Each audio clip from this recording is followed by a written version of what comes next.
New app exposes the pluses and minuses of sex contracts.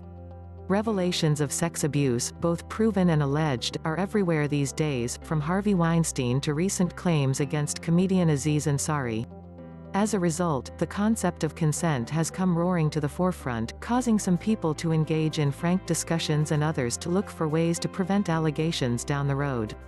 To assist with all that comes an app called Fling, the brainchild of Dutch firm LegalThings. The app, which is in development and seeking funding, would record a sexual consent agreement, then store it in the blockchain where it could be called upon should the need arise. During a fun night you meet your fling. Now it's time to get consent. Does your fling really want to take it further? Simply open the Fling app, scroll to your contacts and send a request. Your sexual preferences, including your do's and don'ts, are automatically communicated, says the website. The app generates what the app developers refer to as a live contract, which they say is a legally binding agreement. Just remember, the app is about setting clear rules and boundaries, not breaking them. To which extent the contract holds up in court depends on your country of residence.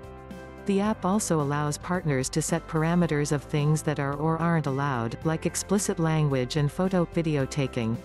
Users can also specify that a partner must be free of STDs and whether or not a condom is required. Boston-based criminal defense attorney Karen Goldenberg likes that the app forces the participants to communicate their parameters, as well as their likes and dislikes. However, she cautions, sex contracts would never be legally binding to establish consent.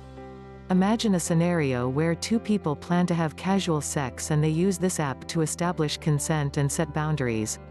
Then one of the participants goes to the police and says that she changed her mind and was forced to do what they had originally agreed to do.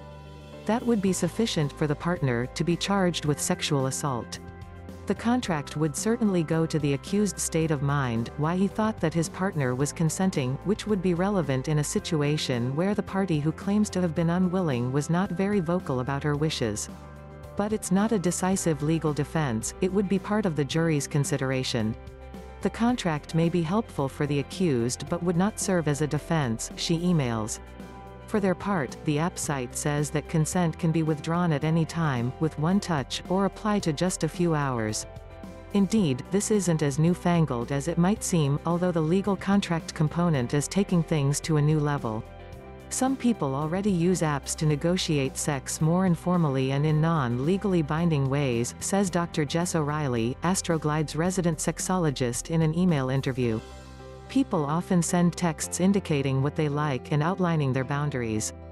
Others use apps, like In the Mood app, to communicate their desires. This app builds upon digital approaches that are already in use. For some, the app approach could take some of the awkwardness out of a sexual encounter. Most of us don't have a lot of experience speaking openly and honestly about pleasure and values and bodies, so when it comes to being frank with an intimate partner about what we want and what they want, we can feel unprepared. Apps like these might be trying to bridge that communication gap, says Kristen Gilbert, Education Director at Options for Sexual Health. It's also clear to me that, rather than listening to what people are sharing about their #MeToo experiences, lots of folks are reacting defensively. An app like this would appeal those who think, I guess the only solution is a contract. O'Reilly notes that consent isn't a one-and-done deal. People may feel differently about sex with the same partner from one day to the next. Also, affirmative or enthusiastic consent isn't just about ticking a box. For example, am I ticking that box because I really want to engage in a specific act, or because my partner is looking over my shoulder pressuring me? Finally, she adds, if you're starting from the angle of, let's sign this contract so I can cover my butt and make sure I'm not accused of anything unsavory, it's not a good place from which to begin a sexual relationship.